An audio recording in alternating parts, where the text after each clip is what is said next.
In a world where dreams meet reality, there exists a place where your business can flourish. That place is Shopify. Imagine having the power to craft your online store with tools that make it as easy as a gentle breeze. Whether you're an artisan of handmade wonders, a creator of digital treasures, or a curator of the latest trends, Shopify stands by your side. With its customizable templates, seamless integrations, and support that's always there, your dream store is just a heartbeat away. Join millions of visionaries around the globe and let Shopify guide you on your journey. Visit roguemedianetwork.com/Shopify. That's roguemedianetwork.com/SHOPIFY. And embark on your free trial. Shopify, where your commerce dreams come to life.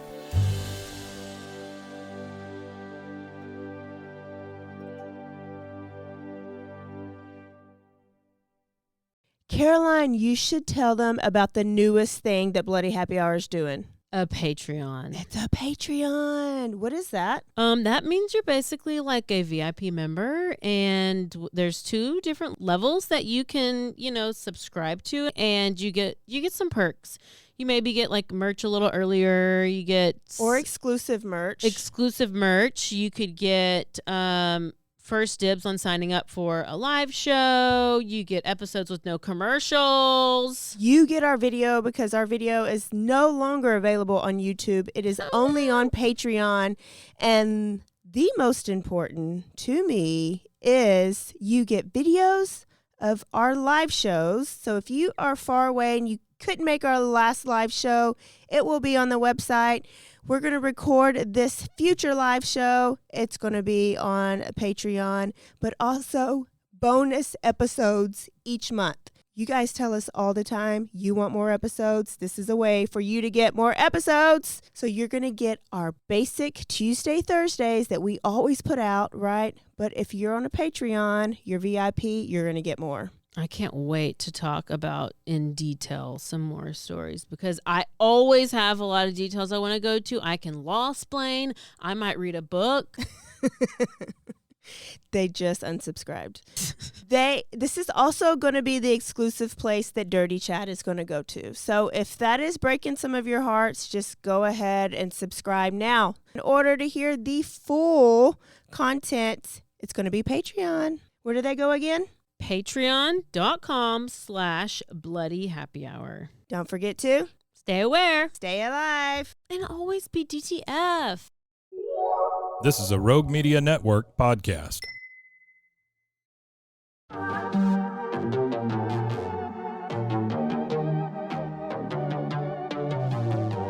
Hey y'all, I'm April. And I'm Caroline. And this is your Bloody Happy Hour. Caroline, are you ready for this? This is your newest guilty pleasure. It's the bloodiest part of your week. Did we say something about it also being happy hour? Show did. Because we about to be sipping on some murder. Bloody happy hour.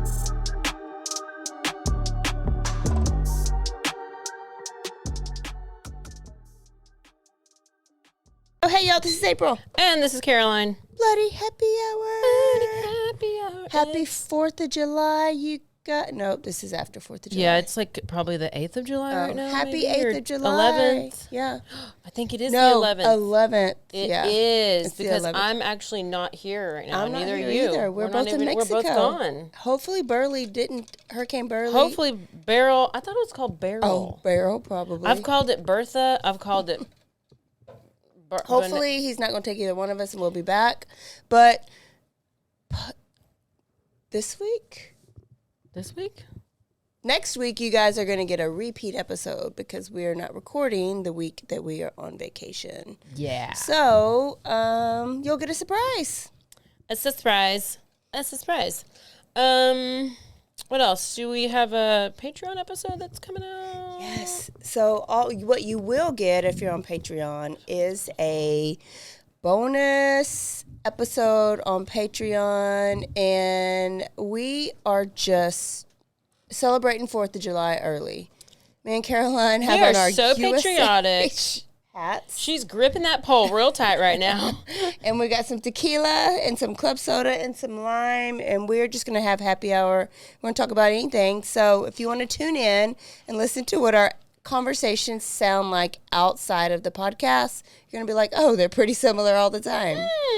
That's basically actually how they are. So tune in, and then maybe join us next time where we can go live and do a Patreon live happy hour.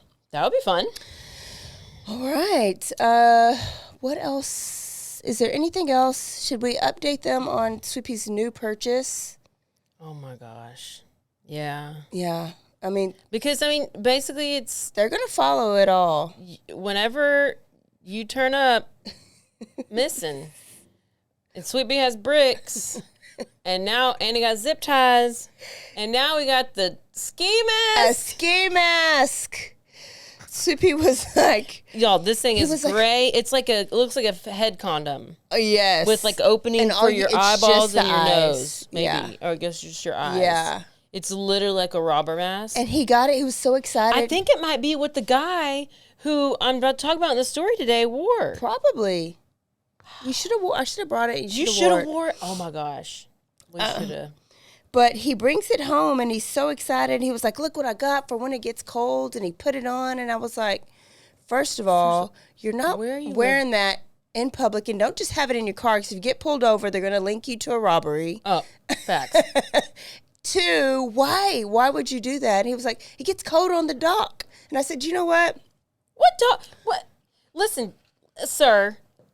Where do you think we live in Texas? I know it. One year it got cold, and now everybody trying to get ski masks and ski boots. No. He was like, I think I need to get Trenton. I says, no, you're not going to get my No. kid shot. But I was like, you know what? Let me take a picture of this because I got to send it to Caroline. And he was like, what? And I said, this is just too much. You got zip ties. You want to sink things in tanks with bricks. I And mean, now a ski mask. And he I'm said, not- fuck you and Caroline. I'm the one to go towards the red. I recognize these are 3 red flags. So at least it's out there. He We says, I'm a know. working man. Y'all just don't understand. We just need to Excuse track me, if sir. Just because I don't wear ski masks and buy bricks and zip ties does not mean I don't work. Okay, so where are we going today, and what are we talking about? And Well, we're going back to Massachusetts, but shits. but it's not for Karen Reed, and we talked about that on the Quickie, so we don't even talk about it anymore. 'Cause Yes. I'm not talking about it anymore. And then we're kind of going to travel around because this guy just gets around and he does all the things, and we're even going to like San Francisco. We might even take a trip to Alcatraz. Okay. Okay. So, let's go. This is mid-afternoon, March 7th, 1983, at some fancy bank in Massachusetts. I cannot say it. I think we're saying it right. I actually think we are too. Some of the workers, they're expecting the, armored truck to come in and do the usual cash pickup and stuff. And just ahead of schedule, there's these 3 older uniformed guards that come into the bank, into the building, and they walk up to the teller, and they stand out because they just seem a little older. And they're like, typically the guards are like younger guys, and maybe these people, they just stand out to the tellers and the manager and stuff like They're that. like, oh, this is probably their last day before retirement. Yeah. So they're like, okay, well, the guards approach them. They get buzzed into the little cash vault, and then the shift manager notices something about 2 of the guards. Okay. They're wearing these obviously fake mustaches. Oh. I mean, I don't know if it was bad glue. Like, I don't know if, like, on the way there, it was, like, a little windy and it rolled up on the car ride. Or, like, I don't know what's going on. But bank manager, like, looks out in the parking lot. And he's like, wait a second. There's no armored truck out there. What? There's no armored vehicle. So he's like, hey, 3 amigos over here, show me your IDs. And that's whenever they notice that one of the guys had a hearing aid in, and the other guy, and he flashes a gun, and he says, this is a holdup. Ooh. Was it a hearing aid or was it a hearing device, like where he's talking to other people? Yeah. Okay. And so they order everyone to get out of the bank. They lock the bank managers and the tellers in the front office, and they take all the cash, and they leave with about $500,000, and which today would be like $1.5 million. Okay. Because I'd be mathing. And so they rob this bank, and then within minutes they like leave. They disappear. They're gone. Okay. The FBI is called, and they try to figure out who was responsible, and they do, and they figure out almost immediately because it's this band of notorious thieves who had been hitting a bunch of banks and grocery stores around the country. Police have started calling this gang of people the Over the Hill Gang. Okay. Because they're old. Because they're so old. Screw America's retirement. Screw Social Security. The FBI doesn't realize that the mastermind behind these like robbery heists or whatever, the guy with the hearing aid, he's actually kind of a legend. And now let me tell you the story about the bank robber and escape artist of Forrest Tucker. Forrest Tucker. Was there a movie made about this? Yes. Okay. Is it Liam Neeson that plays it? No, there's Robert Redford. Okay. It's called The Old Man and the Gun. The Old Man and the Gun. Oh. Robert Redford, Sissy Spacek, Casey Affleck, and Danny Glover. All legends. I know. And I was like, Especially Sissy Spacek. I was like, wait a second, which one's Danny Glover? And I couldn't remember. And then I had to look up. And then I was like, Angels in the Outfield. Oh, okay. I was trying to think of 48 Hours. Is it 48 Hours? The cop movie. Oh, he was in a bunch of like Lethal Weapons? Lethal, maybe. Yeah, I saw that because I looked on IMDb. So, Forrest, he was born June 1920 in Miami, Florida. His parents were like struggling to make ends meet. When he was 6 years old, his dad ended up leaving the family. He's bouncing. He's like, no, mom can't provide for her and him. So Forrest goes to live with grandma. Okay, so dad's out of the picture. He's 6 years old. He goes to live with grandma. She lives in Stuart, Florida. It's about 100 miles from Miami. And he starts living with grandma, and he just is like super crafty and creative. He starts making things out of scrap metal and wood. He builds himself a canoe. Wow. He's like very basically hands-on. very hands-on. It's this canoe that he builds is so well constructed. It works. It floats. Like he teaches himself how to play instruments. He can play the saxophone. Wow. He can play the clarinet, and like he's just excelling. He's just. But does he do shitty in school? I don't know. Okay. But I do know that I don't even know if he goes to school. There's nothing about school. He just starts stealing shit. So when this is really bothering me. So at 9 years old, I feel like you can't hear. It keeps sagging. Okay, I'm just gonna do this. At 9 years old, it's like 1929, which is the Great Depression. Okay. So things are getting a lot worse for everybody because they Yes. real depressed and they ain't got no monies. So Forrest starts hearing about all these like famous outlaws and criminals, and he's like super inspired by them. So he starts getting into trouble. He's like 16 years old, and this is the first time he steals a car, and he gets arrested for stealing the car. So he's taken to the jail. He is then put in a holding cell. From there, he's moved into the interrogation room. And this is whenever he sees his chance to escape. And he Okay. just sprints Does it. out of the room, and he gets out of the police station and runs away. And he's 16 years old. 16. Bye. Wow. Smarter than everybody. So this is his first of many, many, many escapes. So the police find him, and a few days later, he's hiding in an orange grove. It's just a citrus grove. It's a field of oranges. Love it. I know. I mean, he's trying to get his vitamin C. There's orange groves in Massachusetts? Apparently there are, because that's where he was hiding. He's just stuffing his face full of all these oranges, and I don't blame him. I'm sure they were delicious. Except for that's where the police find him. They find him orange-handed in the orange grove, and they arrest him and they take him back to jail. But what they didn't realize is while he's on the lam, you know. What is on the lam? Like in the cop car? No, while he's like on the run? on the run. Okay. On the run. Yeah, that's like a saying. Okay. Because I know a bunch of it's driving me crazy. Okay. So he's on the lam, and what they didn't realize is that while he was on this lam, not an actual lamb, but like a fake lamb, he picks up a couple of hacksaw blades. He creeps to the police station. He slips them through the window of the jail because he knew he was going back to jail. What? How did they get? He pretended like he had to pee. I'm going to tell y'all about everything that I'm going to tell you in this story. You're going to think this is made up or make it up, as I like to say.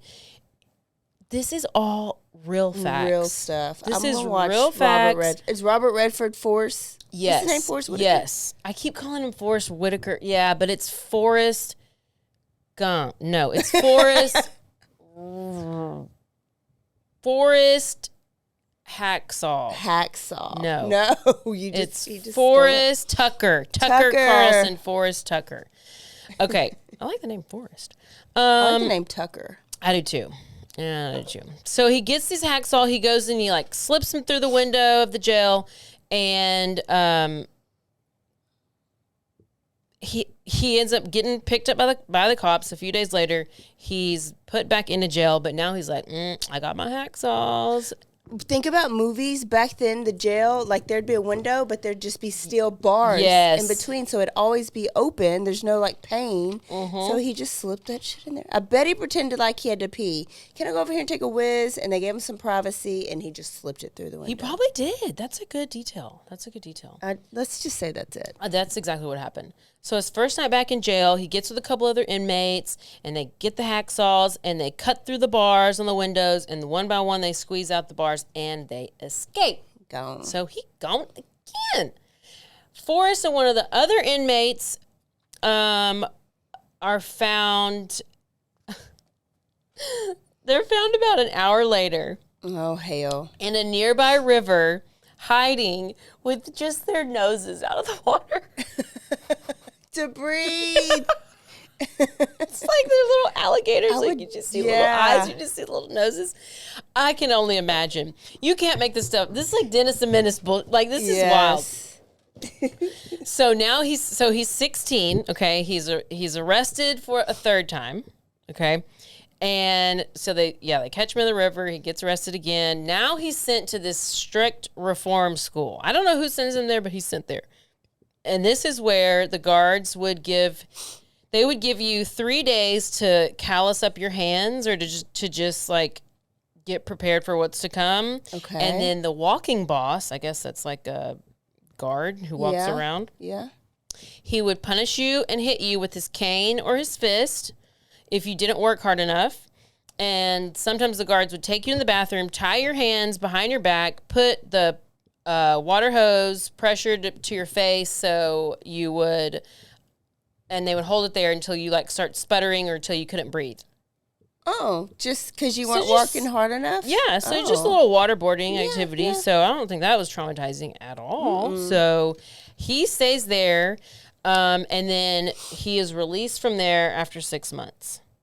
Okay. I would not want to be there for 6 months, but that's zero time. Like he escaped twice. He stole a car and then escaped twice. Okay. Yes. So now he's released. He's back, and guess what? He goes right back to stealing cars and taking them for joyrides. He continues this cycle over and over. He's in his 20s now, and he's on this consistent loop of stealing cars, going to prison, getting released, doing it again. Oh, this and this and this and all the things.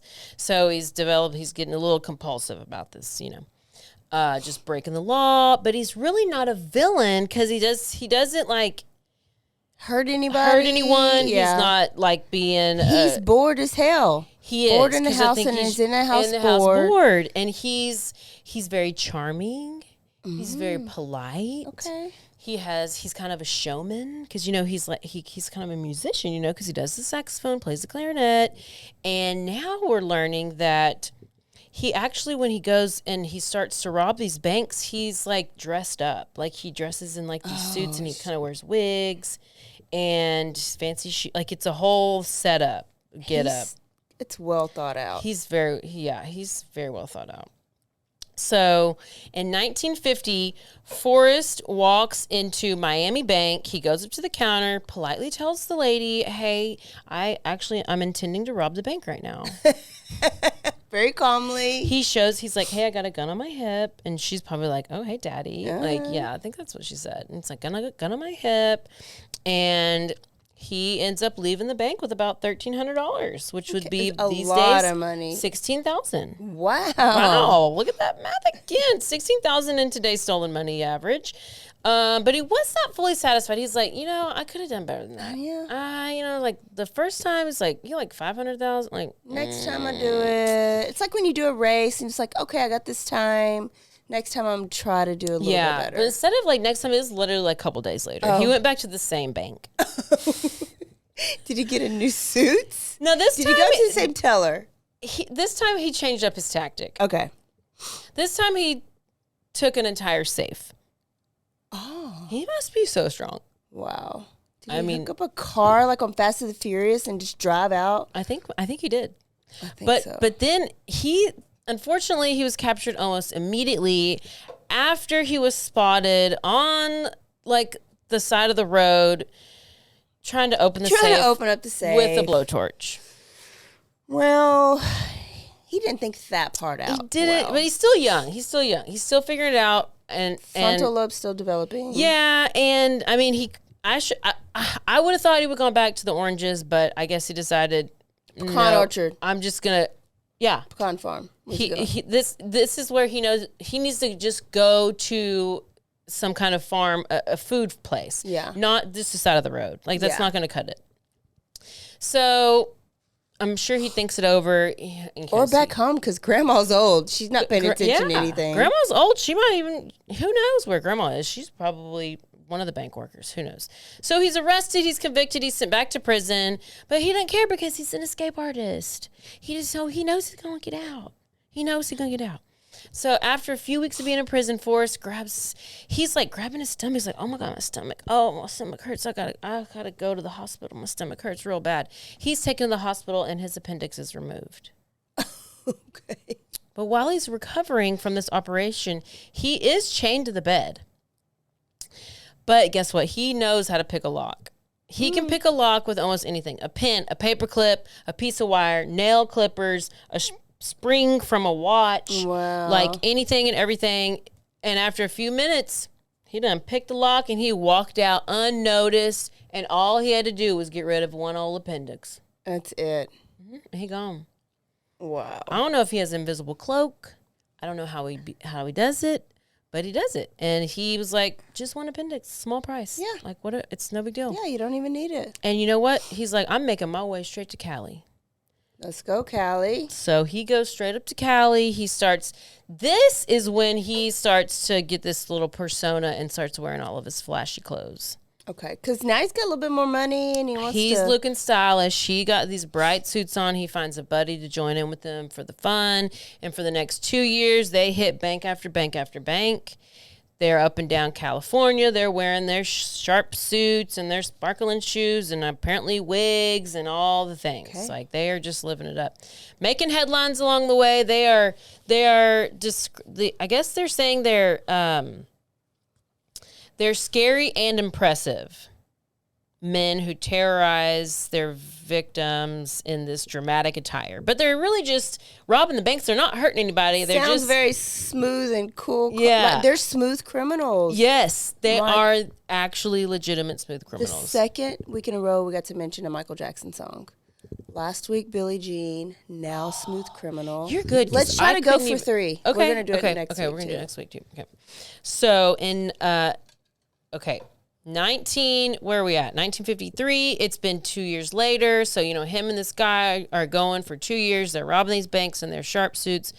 And he is on the like FBI's watch list or whatever, most wanted, I'm sure.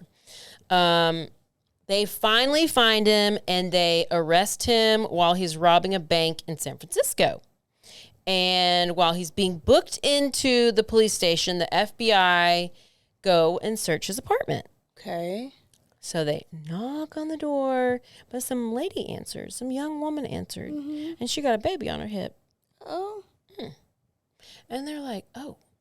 They're like, do you know Forrest Tucker? And she was like, no. And then they ask about, like, well, who's your husband? Are you married? Who's your husband? Like, whatever. They're like, well, he's a successful songwriter, and his name is Richard, but he's not home right now. And they're like, does this look like your husband? And they show a picture of Forrest, and she's like, yes, that's him. He's been lying. Oh, no. She starts crying, and she was like, oh. And she's shocked to learn that her husband is not who she thought. She thought they were getting all this money from him writing songs. Yeah. It's unfortunate because, I mean, you don't really, like, make that much from just playing, like, a saxophone and clarinet, do you? I don't know. But she was shocked. The father of her child is here. I mean, she just is like, oh, gosh. Now that I know he's a career criminal, she tells them, she was like, I mean, he was just such a good man and a good provider. Yeah, I mean, that's just one disadvantage. Maybe you can just deal with it. So He's going to escape from jail anyways. Yeah, he is. Because guess what? He's sent right back to prison. But Shirley, she said no. And she annulled the marriage. She annulled the marriage. She raised the baby without him. And apparently Forrest had a bunch of regret about betraying his wife. They loved each other so much and blah, blah, blah. He tries to explain and all the things, but she gone. So now he's 33 years old. It's we're still in the same year, 1953. It's just in September. So it's later in that same year. Okay. And whenever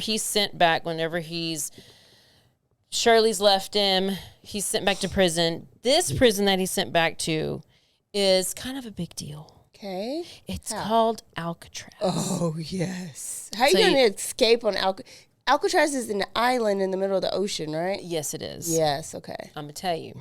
Because, I mean, I'm pretty sure it's closed now, but, like, it is the rough. Yeah, it's still there because I've toured it, like, a lot, like, years and years ago. And the only way you can escape is you have to swim through these waters of the bay, which it's, rough. Very, very rough and very, very choppy. And they're like, nobody can swim that. Okay. Nobody. Okay. So police and prosecutors were like, we have the perfect place for him. We're sending him to Alcatraz. I was like, okay, well, that is an escape-proof prison. So that's a good choice. But I thought it was for, like, the worst of the worst. Mm-hmm. But, okay. So this infamous prison on an island surrounded with freezing cold, extremely dangerous water, San Francisco Bay. But Forrest is ready. And he's like, I am ready for this test. And he gets there and he meets an inmate named Teddy Green. Okay, Teddy Green was also a bank robber.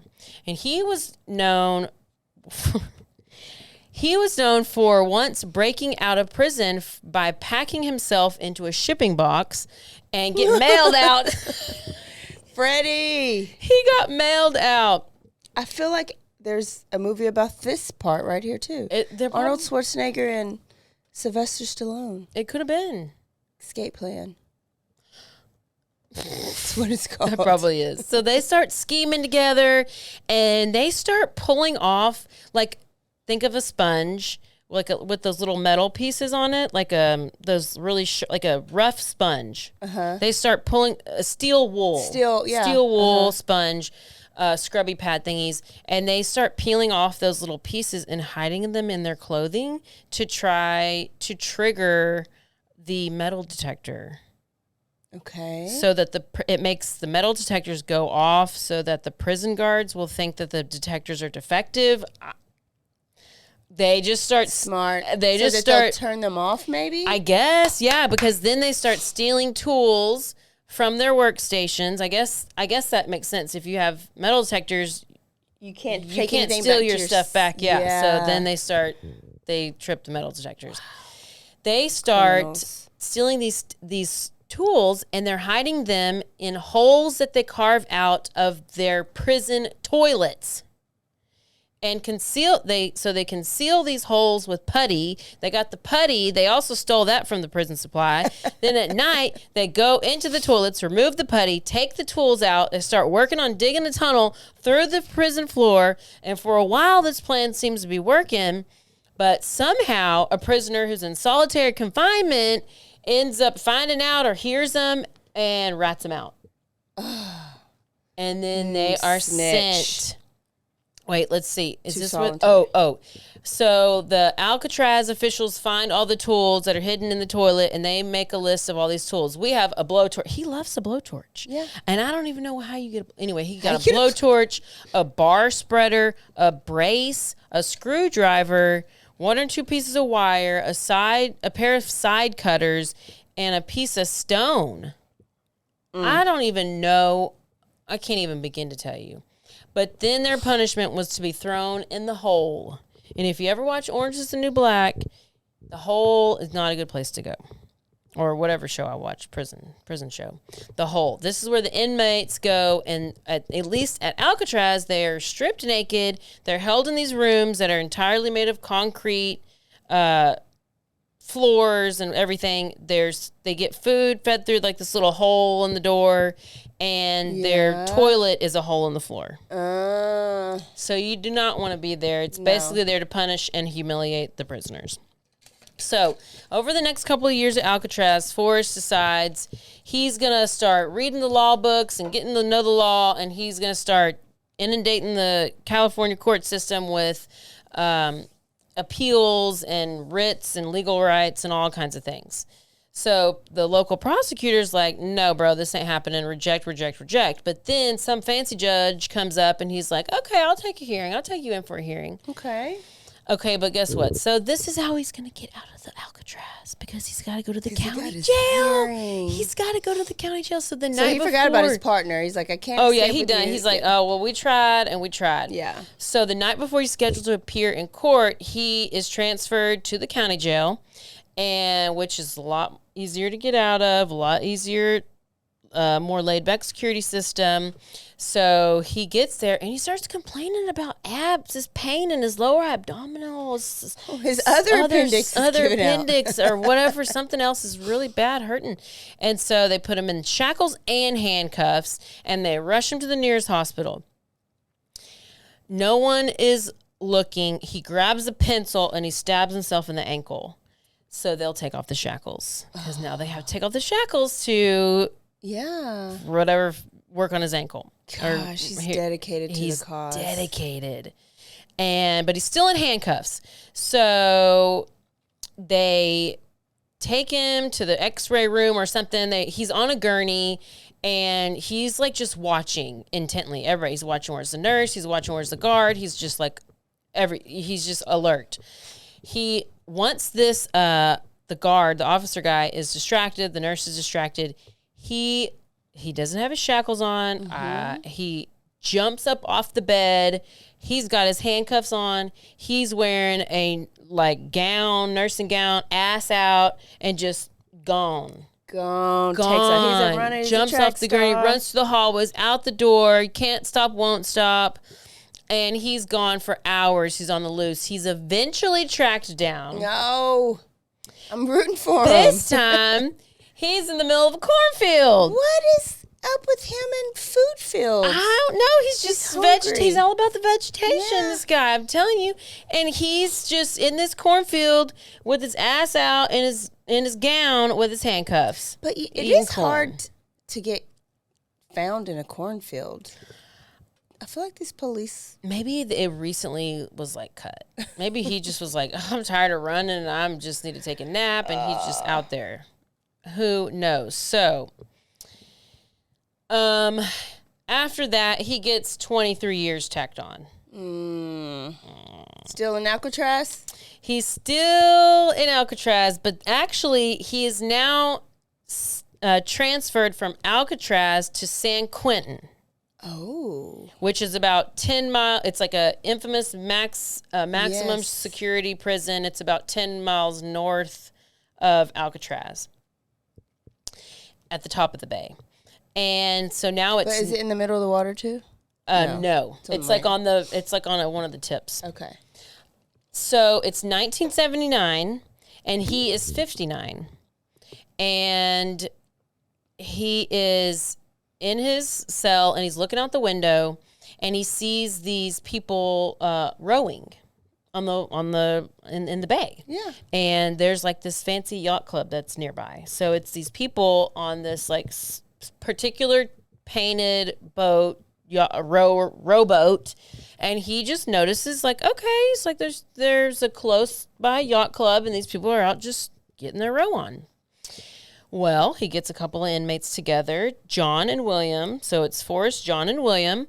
And they start to get like scraps of wood together and like different electrical stuff that they find and furniture and paint and plastic sheets. Damn. Because they are trying to... They hide all of this in a box labeled office supplies. Okay, I don't know where they get this. I don't know. I'm just trying to tell you the facts. So it's August. They've been collecting all this stuff for, let's see, how long have they been collecting? So he's recruited him another partner. He's recruited two people. He has partners. John and William. Okay. So it's August, the month of August. Forrest, John, and William, they get together in wherever, in the hallway. They go to this wood shop at while they're in this jail.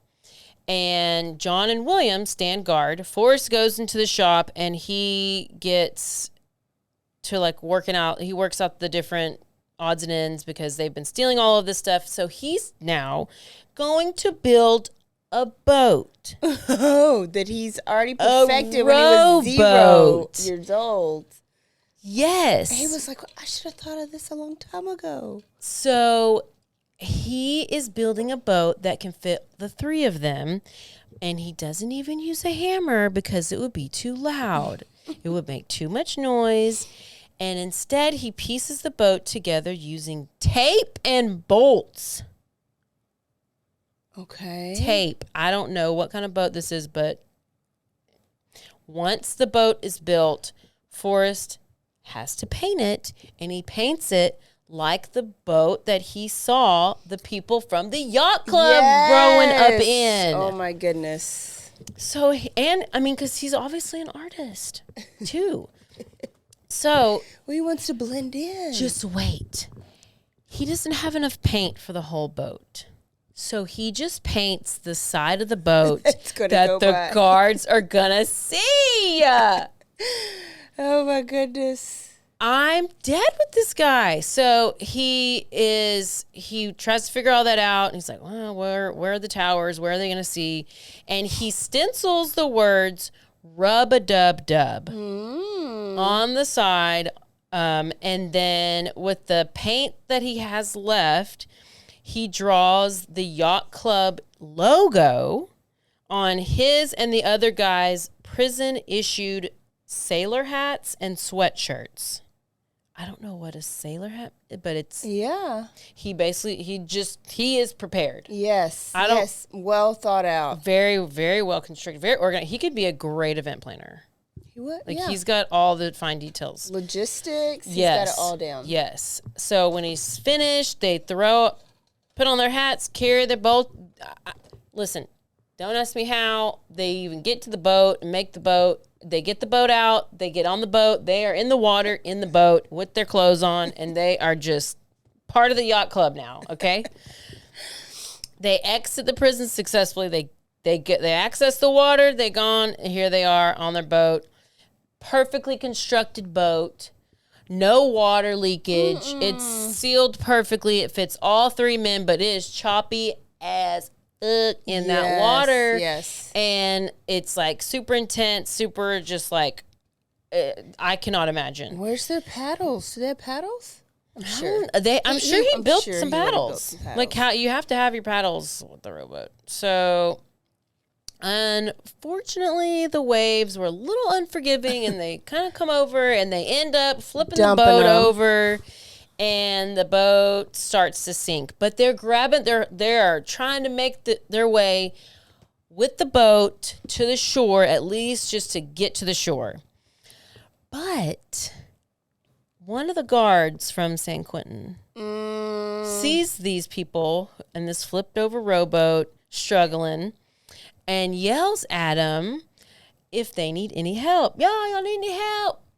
And one of the guys, William is like, we lost a couple of oars, but my Timex is still running. I don't know. It's and trying to make them think like, oh, it's not a big deal. Guard Don't leaves them. send no Guard's help. like, all right, Yeah. have a good one, and lets them be. Sure enough, miraculously, they make it to the shore. Love it. And they go their separate ways. And then when the San Quentin finds out about these inmates on the loose, they got a manhunt going. They got a manhunt. John and William, unfortunately, they were recaptured pretty quick. But Forrest is nowhere to be found. What if Forrest was in the forest? I was like, he better not go to nobody's field. So soon after this, a string of robberies happened at banks, grocery stores in Arizona, New Mexico, Texas, Oklahoma, Louisiana. What? He's And going all around. yes. Police don't make the connection because Wait, say all the states again. Arizona. Oh, yeah, he went right in order. Yes, New Mexico. Arizona, New Mexico, Texas, Oklahoma, Louisiana, and that, yeah. Yes. And the police don't connect these robberies to the missing prisoner from San Quentin because they're so hung up on the description of the perpetrator of these robberies because we're making a connection. The men who have been doing these robberies are much older than your typical than your average armed robber. I don't know the average age of an armed robber, but I'm assuming it's below whatever the age that he is, 60 something right now. And they don't expect the ringleader to be a 60-something-year-old man wearing a hearing aid. So we're back to this. That's why he has a hearing aid. And so police began referring to them as the Over the Hill Gang. So I'll tell you. So basically Forrest gets out, he gets a hearing aid, gathers some new friends because his old friends, they got taken back. They're in San Quentin, so now it's him and two other guys. Okay, he just recruited some bank robbers. He just recruited some other people, and it's probably Otis Toole and it probably is Henry Lee Lucas. They would. They would. He is like, and this is when he had decided we're getting the band back together. It's a different band, but we're still getting the band back together. And they're robbing these same banks. So a month alone, Forrest pulls off about 60 robberies by wearing wigs and makeup, by following a few simple key rules. He looks for places near highways. He spends time scouting his target. So it's just like hunting your victim. Yeah. He makes sure that he stays very calm when he robs. He doesn't rush in there like in the Westerns, and he's not like, stick him up, give me all your money. La, la, la, la. No, he's very calm. And he said the first sign of an amateur robber is when you get violent and when you get aggressive. So you need to stay calm. But he always has his gun. Did using he do a TED Talk? Yes. feel like he this probably is his should TED do a TED Talk. He, because he like never would hurt anyone he never intends to hurt anyone. So his gun is kind of just used as a prop. But Forrest considers his hearing aid to be his most valuable tool. Why? Because he has it wired to a police scanner. Gosh. They They should have hired him. I know. You think they would have. And he's got no hearing aid. It is a full-on tapped police scanner earbud, so he knows whenever the silent alarm goes off on the bank, and he knows when the police are about to come. Oh my goodness. So then he knows exactly how when much to time get out. he has. Then Texas Police Sergeant John Hunt says that they, meaning him and his gang of old guys, were the most professional, successful robbers that he's ever encountered in all of his years on the force, and they are that they had more experience with robbery than he did in catching them. And So just let them keep the money. I know. So this is where all of this starts to change in 1983, and when he's in Massachusetts again doing this heist. And this is where we started the story. Yes. Okay. With the mustaches falling off and all those things. So while Forrest is like, his accomplices might have these wardrobe malfunctions. You know, they got the mustache. So he's like, okay, these dudes are like falling apart. The biggest problem was he was missing a very important part of his disguise. And while I thought it was going to be he was missing his hearing aid, apparently he had lost his wig in a recent snowstorm. So he decided to ditch the wig. And now the bank tellers can recognize him, and they can easily identify him. Oh my goodness. So he should have worn the wig. He should have got bought another wig a with all new this. wig. He robbed 60 banks. You had some money? You'll find out how much money he does have. So at this time, Forrest has been out on the run and wanted for about 3 years. Mm-hmm. And he's finally tracked down in Florida, June of this year, whatever year that we're in now. And he's walking towards his car, and he's in a parking garage. And he starts like rushing, and he notices like police are running after. Like there's police coming, they're catching him. He's like, oh shit. So he starts running to the car. He gets shot in the arm, in the leg. He gets in the car, turns it on, puts it in reverses all the way back through I mean, this is like a legit, like... Wow. That's why they made a movie out of it. I'm going to watch the movie tonight. He goes and he reverses all the way and through the parking garage, gets onto the street, crashes the car into I think this is where he crashed into a palm tree. Maybe that's later. But he drives to the street, crashes his car. He gets out. He starts like trying to run. You know, he's been shot. Lady sees him in the street, and I just have flashbacks of Singleton, of that lady who had all of her arms chopped off, and she's running the street, and those people are going to try to, they pass her up because they're like, oh, hell no, I ain't getting that bloody lady. Nope. Yes. This lady is driving in the car.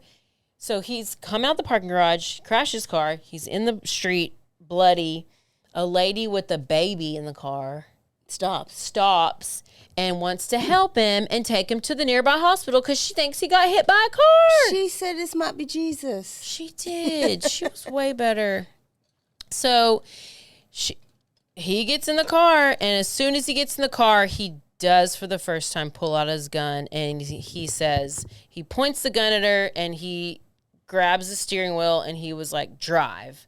And he's driving the steering wheel, and they go like half a mile, like not far at all. And so he's like, forget it, pull over, I'm gonna get out. Like he gets out, he rolls onto the ground, passes out because he's lost so much blood.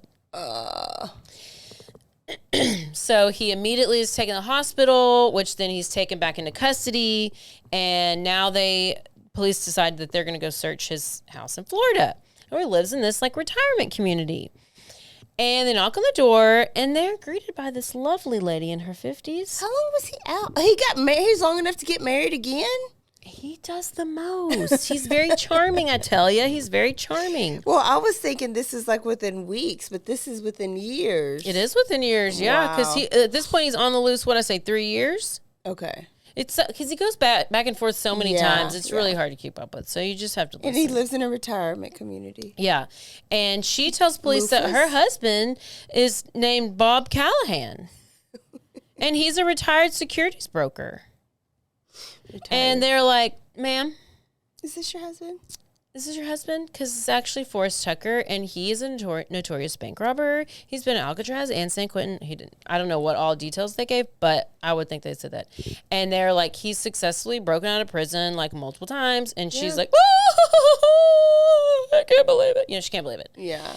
So Forrest is eventually sent back to San Quentin, where now he is known as the captain. Because he is the captain. He built a boat and escaped and was out for years. And he, loves his wife so much. He's like, wifey, I promise I can change, and I will not try to escape. I will not look at a way to escape. I will not. Mm-hmm. And if she stayed with him? I guess. Okay, yeah, for a little bit she did. So he starts filling out these legal appeals, and he's trying to get something. No, just lay down. This is when it's time to lay down and just do your sentence. No, ma'am. He gets his sentence reduced in half. And in 1993, Forrest is 73 years old, and he is released from prison. He and his wife settle in Pompano Beach, Florida. Pompano Beach, Florida, where he gives saxophone and clarinet lessons to the locals. He seemed to have turned his life around. He is super happy, madly in love with his wife, and he's just like, I love you, baby. But, once you just can't change. Once a convict, always a convict. Okay, so they got low on funds. This was not 1993. Okay. He's 73. Now we are 1999. He's gone a few years without doing anything. Okay. He's just been given those lessons. He's 78 years old now. He cannot resist. He can't. And He he's like, goes we need some money. straight up into this Florida bank with the bandana over his face, flashes a gun, demands all the money. $5,300, $10,000 today. Police are on his tail, and there's a high-speed chase. And then he went against his whole MO. Years old doing a high-speed chase. Well, he should have at least just dressed up like he did before, like his old. That's what worked. I feel like he was just probably bored. just walking down the street, and he's like, oh, God, there's a bank, there's a bank, there's a bank, there's a bank. I can't resist. He couldn't resist. I think his life was too bored. I think it was. With clarinet he was lessons and missionary sex, probably. Exactly. Or any sex, because no, it's I no don't think we back had blue shots. pills. There's none of that. No Hawk Tua spit on that thing. Ain't none of that either. Nope. So the police are on his tail. We're on a high-speed chase. This is when he crashes into the palm tree. And the police get him again. He's arrested again. And then October of 2000, we're like at yesterday. He was born in the 20s. I thought so too. Forever. He pleads guilty, and he is now sentenced to 13 years. He's going to die. But somehow you're right. He died. In May 2004, just a couple days or weeks shy of his 84th birthday, Wow. Forrest Tucker dies behind bars where he just loves spending all of his time. And guess what? He died a millionaire. A millionaire. He had tons of sports cars. He had all money. I mean, and I don't know if maybe the movie will tell us about the wife, if the wife got all of it. Usually if you go to jail for something like that, they take everything, whether it's what you stole or not. They'll freeze all your accounts. Maybe they just didn't have that unless they didn't technology have any back then. Yeah. You just got to keep it all.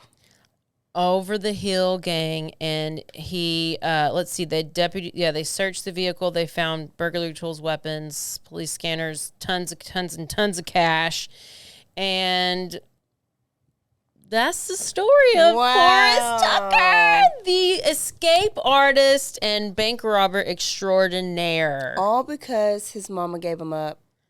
Yeah, because she didn't have any money, and he just felt like he needed to always make sure there was money. And and they went through the Depression, and so he just got that was his lifestyle. But he wasn't a bad guy. He was just, I mean, a thief is a pretty thief low. it's pretty, you're right. It's pretty low, but he was, I mean, he didn't hurt anybody. He wasn't violent. Yeah, He wasn't. yeah, So, yeah. but Mm-hmm. a thief. Yeah, and just, yep. I'm looking at seeing what the movie. It's kind of, there's some What's it parts called? of An it. old man and a. I'm trying to the old country for a new dog or something. Let's see. What's it called? It is Old man and a. the old man and the gun. And a gun. The old man and the gun. I wonder if the gun was even ever loaded. Look at, that's him and that's Robert Redford. Wow, love it, love it, love it. Totally different story, so good. Totally no different killing. vibe, and it was pretty entertaining. I thought. I really hope in the movie that the people's mustaches fall off. Yes. And we find him in the orange field eating oranges. Eating oranges. And I want to see the blowtorch busting up the. It is on. I did look it up, and it is on Prime. Okay. So Love it. Good story. Good story. There you go. That's our first bank robber I think so. ever. Yeah. And we covered a lot of states. We did. Yeah. We didn't have to go to any of those states because we covered them all. So there you go. Love it, love it, love it. Good story. No blood for you guys today, and you're welcome. You probably needed a break from all the craziness. Yeah. No Scissor Sisters. Nothing. No, none of that. None of that. None of that. And then we gave you a little bit of Michael Jackson again, so that's always a treat. Mm-hmm. Okay, so if you're a Patreon, tune in for bonus, and if not, we'll see you next week for a quickie and a repeat episode, and then we'll get right back on track. Don't forget to Stay aware. stay alive. And always be DTF. Bye, y'all. Goodbye.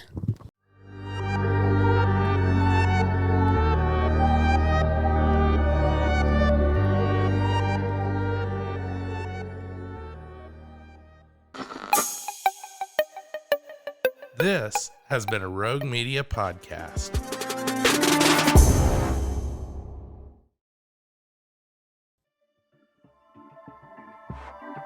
This has been a Rogue Media Network production.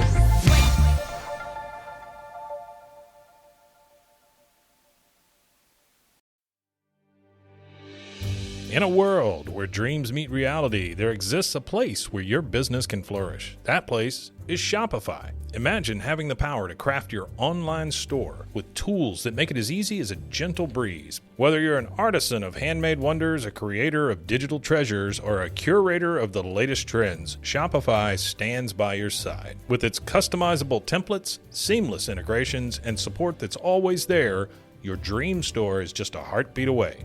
Join millions of visionaries around the globe and let Shopify guide you on your journey. Visit roguemedianetwork.com/Shopify. That's roguemedianetwork.com/SHOPIFY. And embark on your free trial. Shopify, where your commerce dreams come to life.